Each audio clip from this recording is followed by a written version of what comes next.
Hey guys, last week we reviewed the Mizuno Wave Rebellion Pro 3 and today we have another rebellious review in store for you of the New Balance Rebel V5. Rebel has always been an exciting shoe.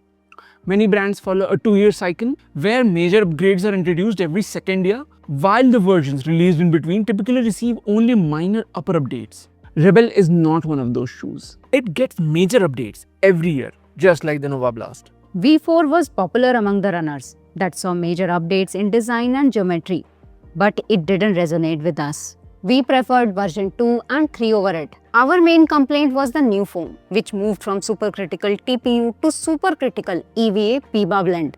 A switch to PBA sounds great on paper, but it ultimately fell short in terms of durability.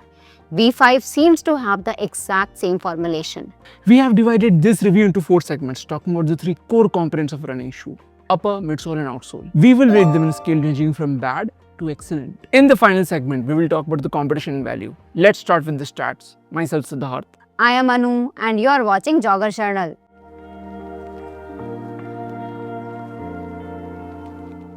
The stack height of New Balance Rebel V5 is 35 in the heel, 29 in the forefoot with a drop of 6 mm. The shoe comes in at a weight of 227 grams in UK size 8 and has a retail price of 13,999.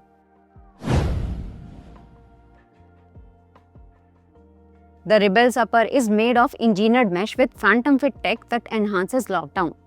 A major complaint against the Rebel V4 was the upper's fit. The shoe was true to size, but New Balance made it wide and voluminous, which led to our feet sliding around. The good thing is that version 5 is also wide, but the lockdown has significantly improved.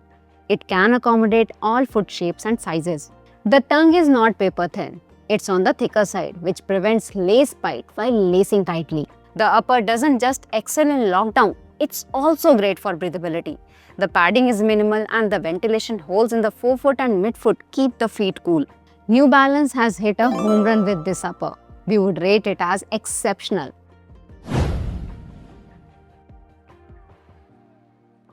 The fuel cell midsole in Rebel V5 is a supercritical 2080 PBA EVA blend.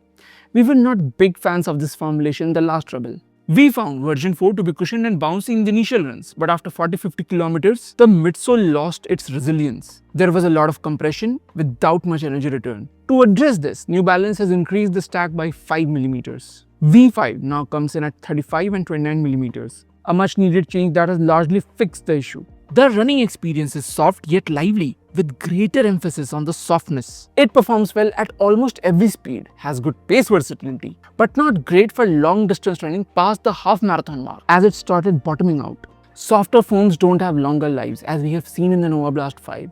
And since these shoes are used primarily for threshold efforts, the foam's longevity can be a cause for concern. That being said, it does perform phenomenally well at short, quick bursts, and its weight has a lot to do with it. Our UK 9 came in at just 242 grams.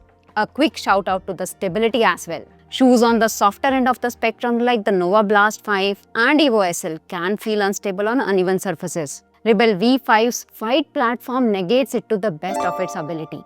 We would rate the midsole as great.